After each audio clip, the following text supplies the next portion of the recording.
Courage. Courage is the key to life itself.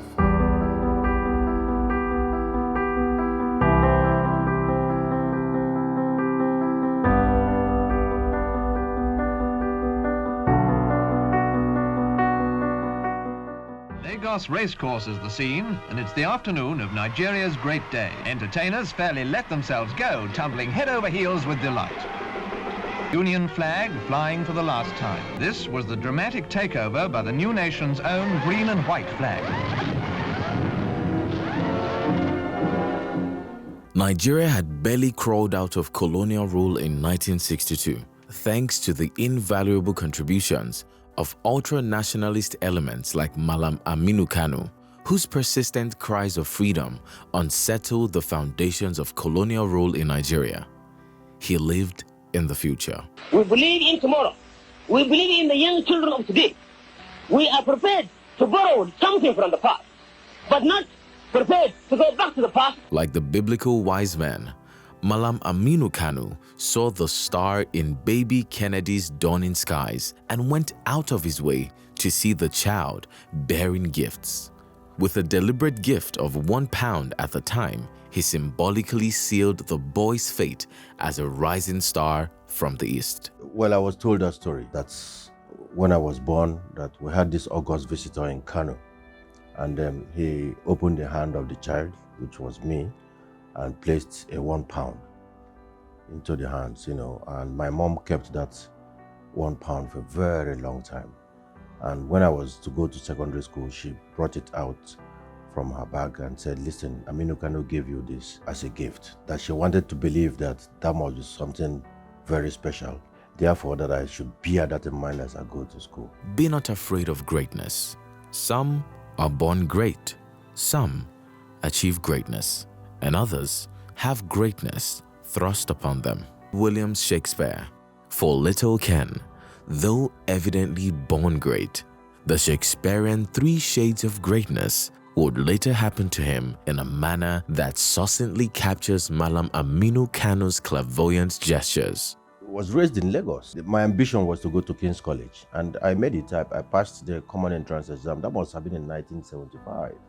So I passed it, and my dad was away, and we were all jollophing, enjoying ourselves, waiting for him to come back so that we announced the pleasant news. But when he came back, he took the slip from us and he threw it away and went upstairs, took his shower, came back and said, you know what, I'm not going to be part of it. It's this. I want my first son to school in the East.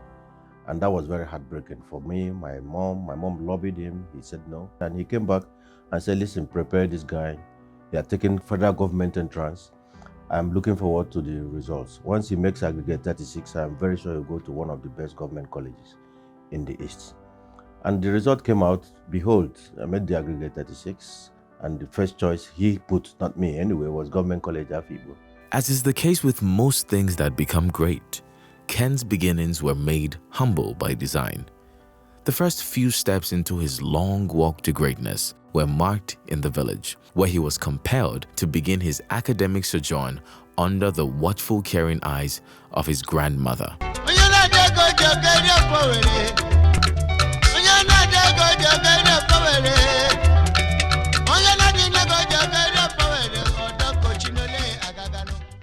I landed in Owerri. My grandmother took over completely, emphasized on my middle name because everybody called me Ken in Lagos. But my grandmother insisted that that middle name has to be Onyali. And Onyali means the owner of the land, the landlord. And she told me that it comes with a price. It means you have to live like that. You own the land, but it comes with its own responsibilities. And those responsibilities is that I will give you all the care, I will give you all the support, but you give me back distinction that she heard from the market that some guy made grade 1 and that she didn't know what that was because she didn't go to school. But she said, whatever it is, you have to get it back to me. So we had a deal, and then I kept my eye focused on it because she reminded me every other time she had the opportunity to say, listen, you have to give me the grade 1. When grandma instinctively changed his conventional middle name to the more predictive and unconventional Onyali, which means owner of the land or landlord, she was predicting the future. With the foundational blessings of a loving grandmother, The stars were perfectly aligned in Ken's favor, and he spilled A's in class like he was an A-grade minting machine. His all-A's trajectory would later earn him a federal government scholarship to study in Moscow, Russia, where he minted more A's and later bagged his doctorate degree at the young age of 29. What struck me was the sheer size of the university, the sheer size of the academic infrastructure that I saw.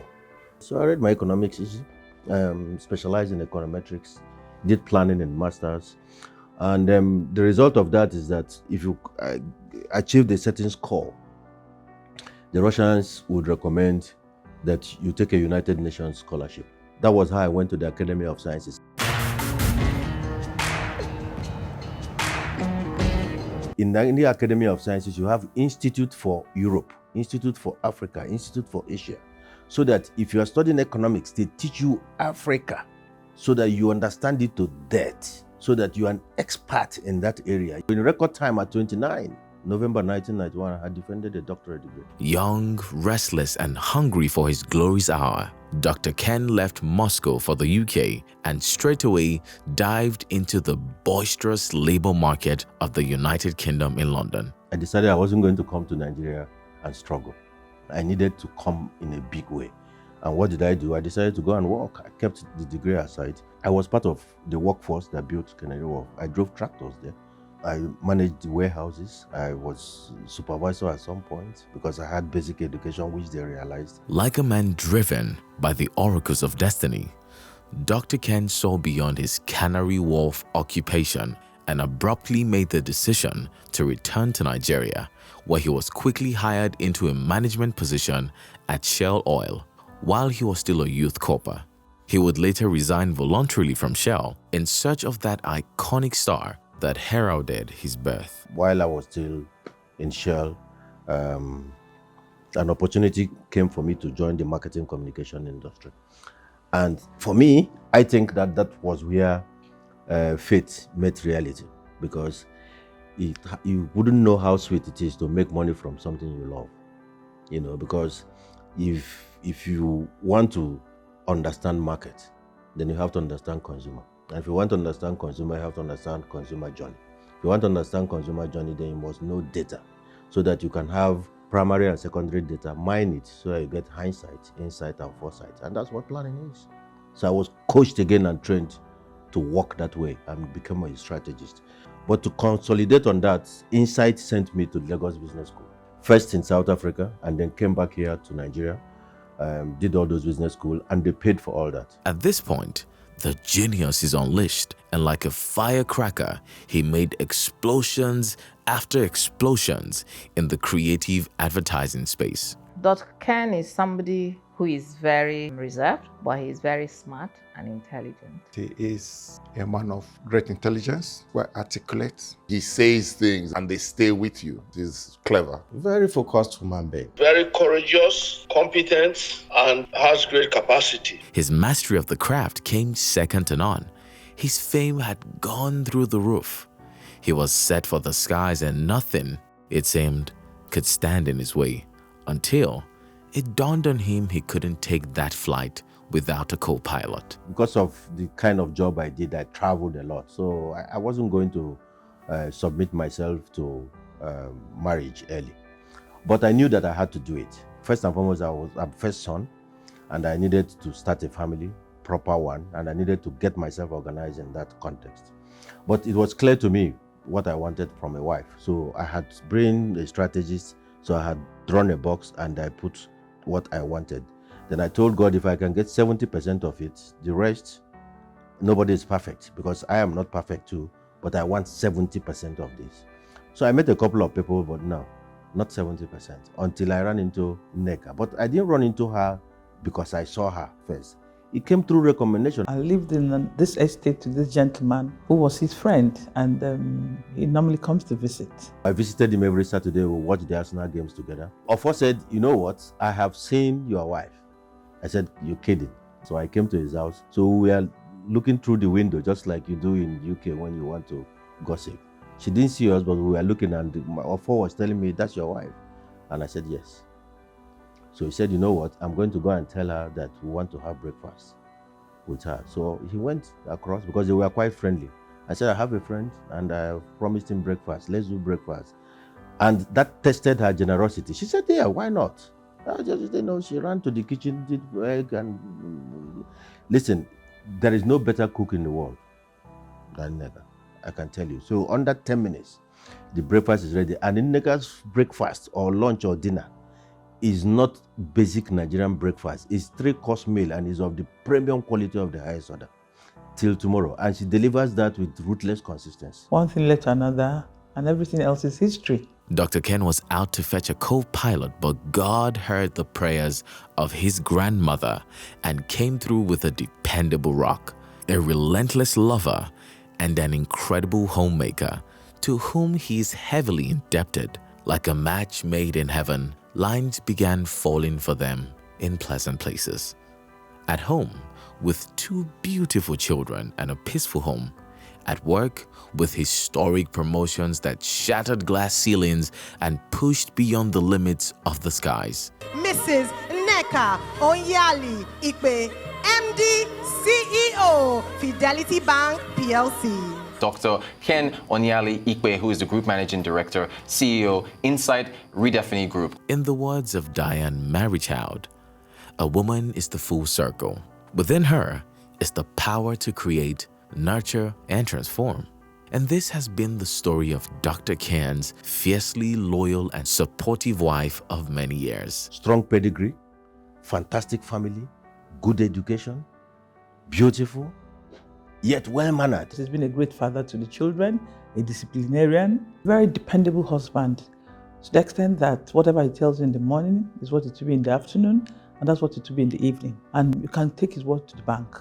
Loyal, classy, and very, very knowledgeable. If you look at places he's worked and the positions he's held, you know that he's a very rare breed. Every moment with him, it's always a takeaway. Ken is very focused and quite consistent. He's quite engaging and very cerebral. He's highly cerebral. That's why he's grown the company that he worked with to where they are now. As the group CEO of Insight Redefini Group, he became a principal force in the revolutionary team of strategists that saw the company grow from just one entity to a conglomerate with 13 fully functional and competitive companies. Resigning voluntarily in March of 2022, he left behind a formidable institution that still stands tall as Sub-Saharan Africa's biggest marketing communications and consumer consulting group. He's a brand master, so he's forever branding. Branding is his life. He comes alive once you start talking about branding. We were trying to restructure the company, so he came to do a strategy session with us. For the 2-hour session that he took us on, everybody had renewed and heightened respect for him. With a record so impeccable, a story so inspiring, and a man so endowed, one can only imagine what a full circle of his moon and the bright star in his skies would bring to our dimming civilization. My best wishes for Ken will be, of course, for God to bless him more, to grant him good health, sound mind and body, and of course to achieve his dreams. I pray Psalm 20 verse 4 for him. The Lord will grant him his heart's desires and make his plans to succeed. I wish him many more fruitful years in good health. Above all, that God will open the eyes of the Nigerian people to know who this guy is. That he should be able to give to the country some of the things that is deposited inside him. Long life with very good health, and to transfer what he has in his head, his knowledge, to the younger generation. I want to wish him very many more years in excellent health, more prosperity, more happiness, and a greater future than the past. Happy birthday, my brother. Happy birthday. Happy birthday. Happy birthday. Hey, Ken, this is to wish you a special, very happy birthday. To my love and rock, I wish you a happy birthday today and many more years ahead. The greatest thing about a man is his ability to transcend himself, his environment, and to be what he dreams of being. Truly C. Knowles. you've always dreamed of being more. We wish you a trailblazing onward journey to becoming so much more from the 6th floor. Happy birthday, Dr. Ken Onyali Ikpe.